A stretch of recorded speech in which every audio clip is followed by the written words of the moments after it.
अस्सलाम वालेकुम दोस्तों, क्या हाल चाल है। उम्मीद करता हूँ आप सब खैरियत से होंगे। दोस्तों, हम देख रहे हैं history of India and Pakistan की सीरीज़ और आज हम देखेंगे इसका एपिसोड नंबर 5 जिसका नाम है द एपिक एज और जिसको महाकाव्य का दौर भी कहते हैं। ये तकरीबन 1000 BC से लेके 600 BC तक रहा। और दोस्तों, वीडियो शुरू होने से पहले मैं आपको बता दूं कि ये जो नोट्स आपके सामने नज़र आ रहे हैं ये USA की वेबसाइट्स हिस्ट्री और ब्रिटानिका और एक बहुत ही खूबसूरत बुक है एहसानुल हक साहब की history of India and Pakistan. और ये तीनों सोर्सेज हैं इस इंफॉर्मेशन के और ये नोट्स आप डिस्क्रिप्शन में दिए हुए लिंक से आप डाउनलोड कर सकते हैं। चलें दोस्तों, शुरू करते हैं आज का टॉपिक। सबसे पहले हम देखेंगे इसका introduction. The word epic means a poem which describes the achievement of one और मोर हीरोज़। जो वर्ड एपिक है, एपिक का मतलब है पोइम और कैसी पोइम, ऐसी पोइम जिसके अंदर एक या एक हीरोज़ की जो अचीवमेंट्स हैं उसको डिस्क्राइब किया जाए, उसको हम एपिक कहते हैं। The epic age contains 2 great epic called Ramayana and Mahabharat.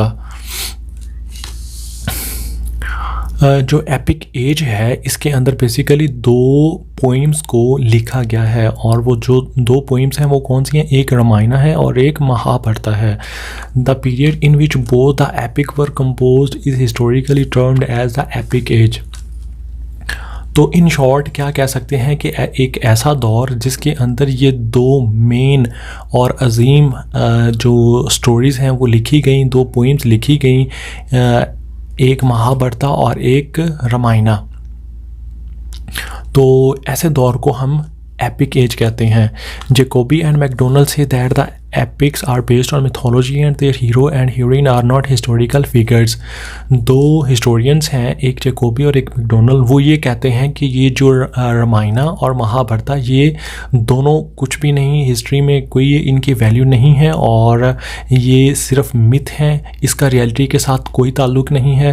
तो ये इनकी अपनी थ्योरीज़ हैं, लेकिन बहुत ज़्यादा जो हिस्टोरियंस हैं वो इस बात पे बिलीव करते हैं कि ये रामायण और महाभारत ये बिल्कुल रियल्स हैं और ये इनकी वाकई एक बहुत जो ग्रेट हिस्ट्री है। It is commonly believe that it was composed by Valmiki Rishi. ये जो 2 पोइम्स हैं ये वाल्मीकि ऋषि जो इस इंडिया एंड पाकिस्तान का जो सबसे पहला राइटर था उसका नाम वाल्मीकि ऋषि है। तो यही कहा जाता है कि वाल्मीकि ऋषि ने इन दोनों पोइम्स को स्टार्ट किया था। आगे इनके स्टूडेंट्स जो थे उन्होंने इसको कैरी ऑन किया, लेकिन बहुत ज़्यादा हिस्सा जो पोइम्स का था वो वाल्मीकि ऋषि ने लिखा था। आगे हम देखते हैं रामायण और महाभारत। रामायण एक जो पोइम है ये राम के ऊपर लिखी गई है। राम जो है वो हिंदुइज़म और बुद्धिज़्म का जो एज ए लॉर्ड की हैसियत रखता है Ram. The Ramayana consist of 7 books and 2400 couplets. ये बहुत बड़ी किताब है, ये तकरीबन 7 जिल्दों पर मुश्तमिल है और इसके तकरीबन 2400 सफ़हात हैं इस रामायण के। King Dasharatha the ruler of Ayodhya had 3 wives and 4 sons.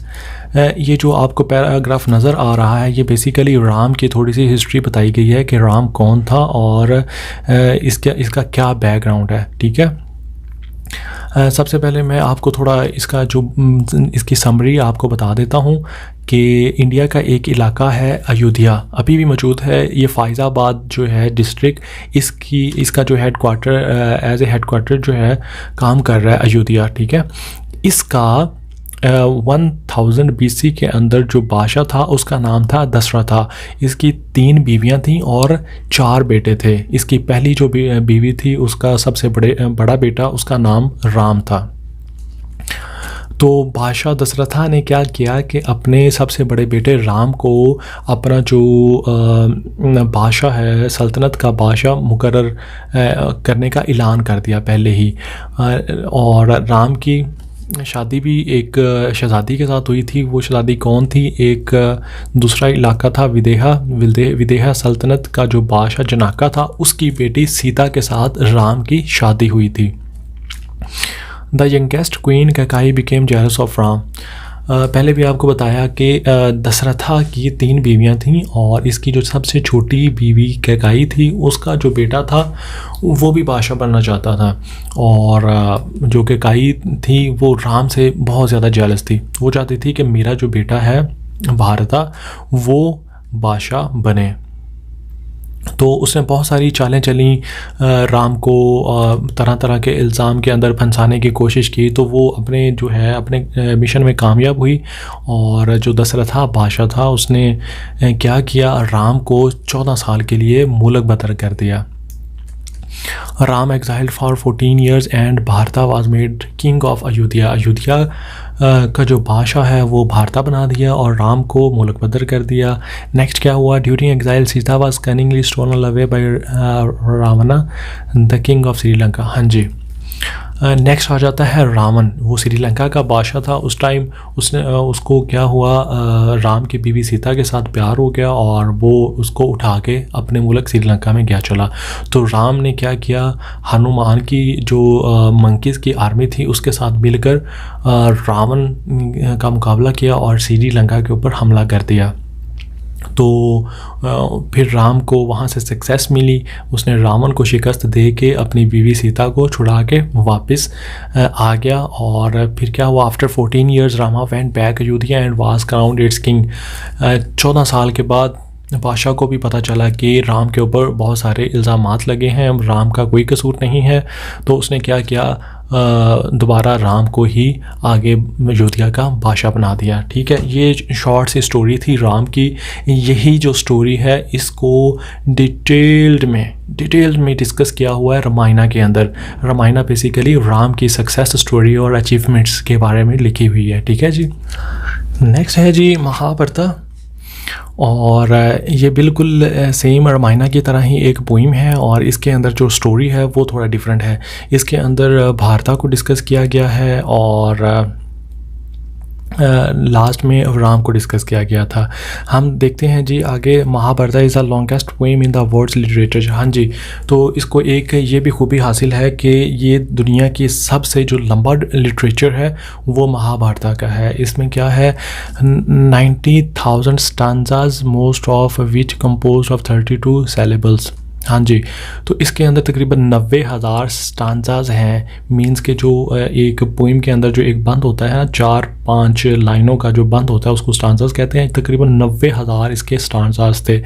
This longest and great epic was compose by sage Vyasa. इसका जो राइटर था उसका नाम था sage Vyasa. Mahabharata describes a conflict between 2 Aryan tribes Kauravas and Pandavas. तो महाभारत की जो पोइम है इसके अंदर जो करैक्टर्स हैं बेसिकली वो फर्स्ट में 2 थे, उसके बाद 1 हो जाता है। तो 2 आर्यन ट्राइब्स से, आर्यन का भी आपको पता होगा। अगर आपको आर्यंस के बारे में नहीं पता तो मेरी पिछली वीडियो लाजमी देखिएगा, आर्यंस सिविलाइजेशन, उसमें आपको पता चल जाएगा कि आर्यंस कौन थे। ठीक है, आर्यंस के 2 ट्राइब्स हैं, एक कुरवस और एक पांडवस। ठीक है, कुरवस में क्या था, according to this poem Bharata was a king of great Aryan tribe. Aryan जो ट्राइब था, कबीला था, उसका जो सरदार था उसका नाम भारता था। और भारता king has 2 sons, Dhritarashtra and Pandu. भारता के 2 बेटे थे, धृतराष्ट्र एंड पांडु, 2 बेटे थे। ठीक है, और धृतराष्ट्र की जो फैमिली थी वो कुरवस कहलाती थी और पांडुस फैमिली पांडवस कहलाती थी। ठीक हो गया। एक बादशाह था आर्यन ट्राइब का, उसका नाम भारता था। भारता के 2 बेटे थे, एक का नाम धृतराष्ट्र था और दूसरे का नाम पांडुस। धृतराष्ट्र की जो फैमिली थी वो कहलाती थी कुरवस और पांडुस की फैमिली पांडवस कहलाती थी। तो क्या हुआ, 2 कबीले बन गए, एक कुरवस कहलाता था, एक पांडवस कहलाता था। नेक्स्ट क्या हुआ जी वो देखते हैं। Kauravas clearly defeated Pandavas in the game of dice and exiled them for 13 years। जो कुरवस थे उन्होंने पांडवस को क्या किया, एक लूडो की गेम के अंदर हराया और इसको 13 साल के लिए मुल्क बदर कर दिया। When Pandavas came back and Kauravas clearly refused them to give anything. तो गेम के अंदर जितना भी इन्होंने इसका पांडुस का इलाके पे कब्ज़ा किया था वो इन्होंने, जब 13 साल बाद वो जो पांडवस ट्राइब वापस आया तो इन्होंने कुर्वस ने क्लियरली कह दिया कि भाई हमने आपको जो आपका इलाका वो वापस नहीं करना है। फिर क्या हुआ जी, then a fierce war started between both parties, thousand of lives lost in that war. तो एक बहुत बड़ी जो है वार शुरू हुई महाभारत के अंदर। बेसिकली ये वार बहुत इंपॉर्टेंट की हामिल है, इसको इसके अंदर बहुत ज़्यादा डिस्कस किया गया, ठीक है। तो नेक्स्ट के बाद the Kauravas were destroyed completely, the Pandavas emerged victorious. और जो कुर्वस थे, हाँ, तो क्या हुआ, पांडवस ने इसका बहुत ज़बरदस्त मुकाबला किया और कुर्वस को तबाह बर्बाद किया, और जो पांडवस थे वो उन्होंने विक्ट्री हासिल की। ठीक हो गया महाभारत की, आपको आई होप एक अच्छे तरीके से समझ लग गई होगी। तो पहले आपने सिर्फ नाम सुने होंगे कि रामायण क्या है, महाभारत क्या है, आपको इसकी बहुत ज़्यादा हाउन होगी, आई होप सो। और नेक्स्ट हम देखेंगे इसके कुछ जो पॉलिटिकल, रिलीजियस और इकोनॉमिकल जो कंडीशंस थी उस ज़माने के अंदर, वो हम डिस्कस करते हैं थोड़ी बहुत, ठीक है जी। नेक्स्ट है एपिक एज की पॉलिटिकल लाइफ। पॉलिटिकल लाइफ कैसी थी? Aryan had not only conquer the northern parts of subcontinent. जो पांडवस थे वो उन्होंने विक्ट्री हासिल की थी। आगे जो स्टोरी जितनी भी थी महाभारत के अंदर वो पांडवस ट्राइब की ही डिस्कस की गई है, ठीक है जी। तो आर्यंस का मतलब जब भी होगा तो इसका मतलब है वो जो पांडवस आर्यंस थे वो। बट आल्सो दे उन्होंने क्या किया जी, northern parts of the subcontinent but also they had advance up to Godavari in south. हाँ जी, तो जो इंडिया का नॉर्दर्न हिस्सा था इसके ऊपर तो इन्होंने कब्ज़ा किया ही था। तो इन्होंने आगे क्या किया, साउथ, हाँ जी, इंडियन ओशन के साथ वाला जो इलाका था गोदावरी ये इंडियन ओशन के साथ इलाका पड़ता है, तो वहाँ तक इन्होंने कब्ज़ा कर लिया था। कहाँ, नॉर्थ से चले और साउथ तक इन्होंने सारा इलाका फतह किया, ठीक है जी। इस एपिक एज के दौरान kinship was the common form of the government. इस एपिक एज के अंदर क्या होता था, जो बादशाह थी वो बादशाह जो क्या करता था अपने भाई या बेटे को ही दिया करता था, किनशिप वाला रिवाज था। The king had ceased to be an autocratic ruler because he had to rule according to the principle of morality and justice। जो बादशाह होता था वो उसका जो वे ऑफ गवर्नमेंट था वो ऑटोक्रेटिक होता था, मींस के अथॉरिटेटिव होता था, थोड़ा स्ट्रिक्ट होता था और थोड़ा लाइक ज़ालिमाना भी होता था कि क्योंकि उसने इंसाफ भी देना होता था लोगों को, ठीक है। The people enjoyed the authority to dispose the king according to Mahabharata. The god don't approve of a defective king and he was liable to lose this. हाँ जी, तो क्या है जी, एपिक एज के ज़माने के जो लोग थे उनको ये अथॉरिटी भी दी गई थी कि वो किसी भी बादशाह की हुक्मरानी को ख़त्म कर सकते थे। और आई डोंट नो कैसे क्या वे ऑफ मेथड था उसको उसकी बादशाहत ख़त्म करने का, लेकिन लोगों के पास ये इतनी पावर थी, ठीक हो गया। महाभारत के अंदर भी क्लियरली लिखा हुआ है कि खुदा ने एक डिफेक्टिव जो किंग है, एक गलत हुक्मरान को अप्रूव नहीं किया। वो अगर कहीं किसी इलाके के ऊपर गलत हुक्मरान आ गया है तो वो लायबल है कि इसके उससे जो होता है वो छीना जाए। In addition to kingdom several individual republic and confederation of republic, ठीक हो गया। तो एपिक एज के दौरान जमहूरी निज़ाम भी काफ़ी हद तक नज़र आता था, और जमहूरी निज़ाम के साथ साथ जो कॉन्फेडरेशन थी एक वफाकी निज़ाम भी मिलता है, मींस के एक स्टेट बाकी स्टेट्स को फेडरेशन करती थी, ठीक हो गया। नेक्स्ट है the village of grama was a basic unit of political structure. Political epic age का जो पॉलिटिकल स्ट्रक्चर था, इसके अंदर जो विलेज था, विलेज को ग्रामा भी कहते हैं, विलेज सबसे जो छोटा एक यूनिट था, एक ज़मीन का कह लो या लोगों का कह लो। विलेज से कोई ट्राइब नहीं था, मतलब कोई छोटी बस्ती नहीं थी, सबसे जो छोटा यूनिट था उसको विलेज कहते थे। ईच ग्रामा कंट्रोल बाय अ ग्रामानी, और जो ग्रामा था उसको कंट्रोल किया जाता था एक ग्रामानी के ज़रिए। Above gramani the higher officials were dasagrami in charge of 10 village. जो 10 गांव होते थे उनके ऊपर जो हुक्मरान होता था उसको दसाग्रावी कहते थे। आगे पिम सतीपा भीम सतीपा हेड ऑफ 20 विलेजेस, ठीक हो गया, जो 20 विलेजेस का जो हेड होता था उसको भीम सतीपा कहते थे। एंड सत्याग्रही जो 100 जो विलेजेस होते थे उसको जो कंट्रोल करता था उसको सत्याग्रही कहते थे। द ऑफिस वो मैनेज 1000 वाज कॉल अधिपति। वाह। तो ये सारा उन्होंने पॉलिटिकल जो उनकी कंडीशन थी, वे ऑफ पॉलिटिक्स, इसमें डिस्क्राइब किया गया है कि 1000 जो विलेजेस थे उनको उनके ऊपर जो कंट्रोल करने वाला था उसको अधिपति कहते हैं, ठीक हो गया। नेक्स्ट है जी सोशल लाइफ। इनकी सोशल लाइफ कैसे थी?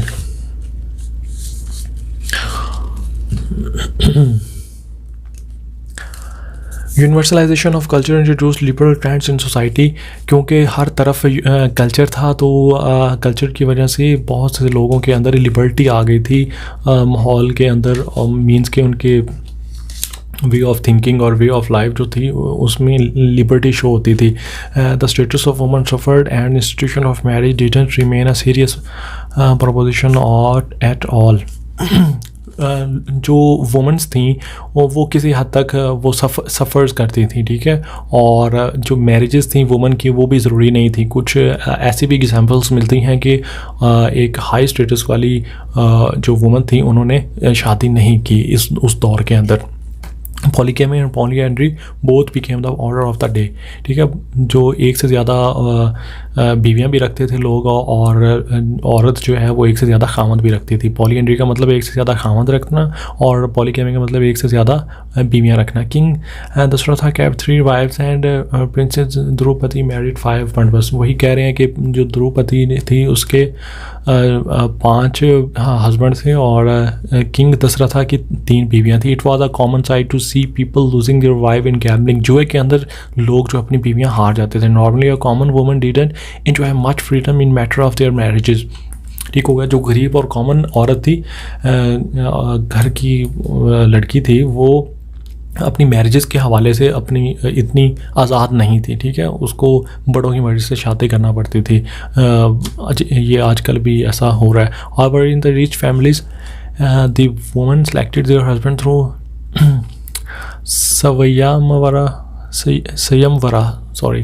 संयमवरा। The custom of sati was in practice.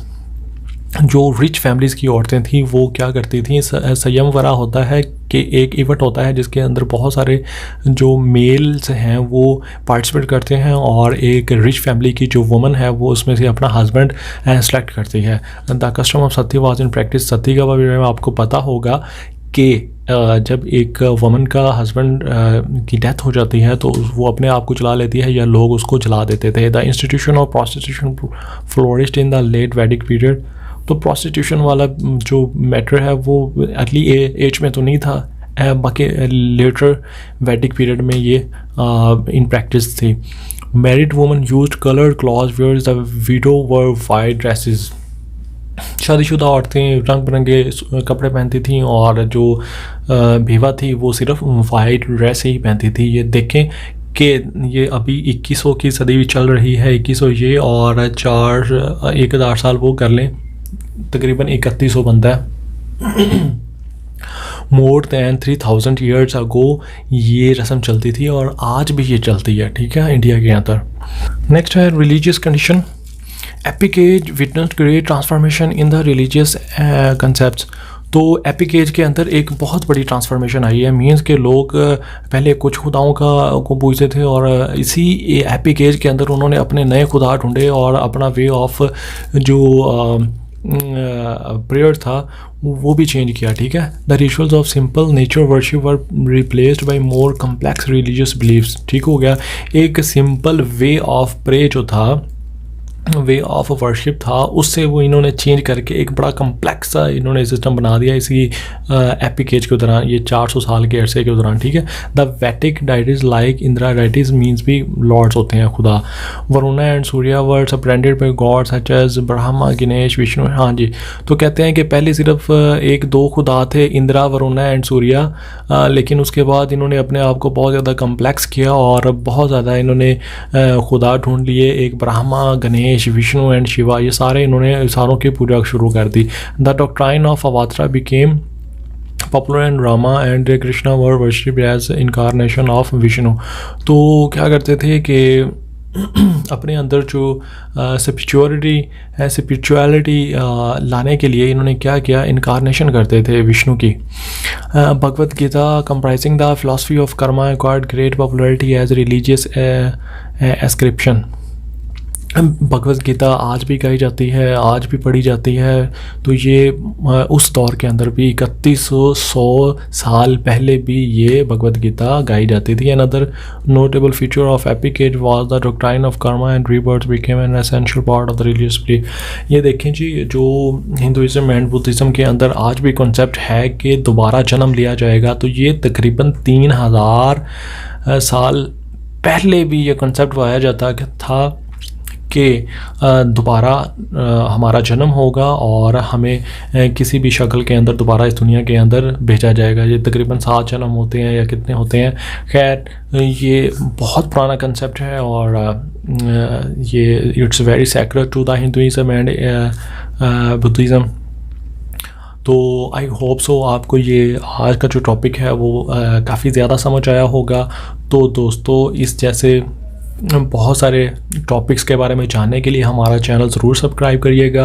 हम एक कन्वेंशनल तरीके से पेपर स्टडी लाइक मैं पिक्चर्स लगाकर और एक कोई भी वीडियो बनाकर भी ये आपको लेक्चर डिलीवर कर सकता था, लेकिन मैंने खुद नोट्स तैयार किए हैं।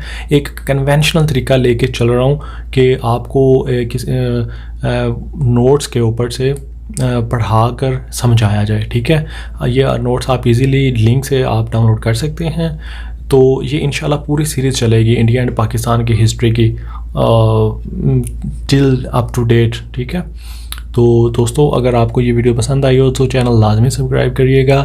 Thank you so much. अल्लाह हाफिज़।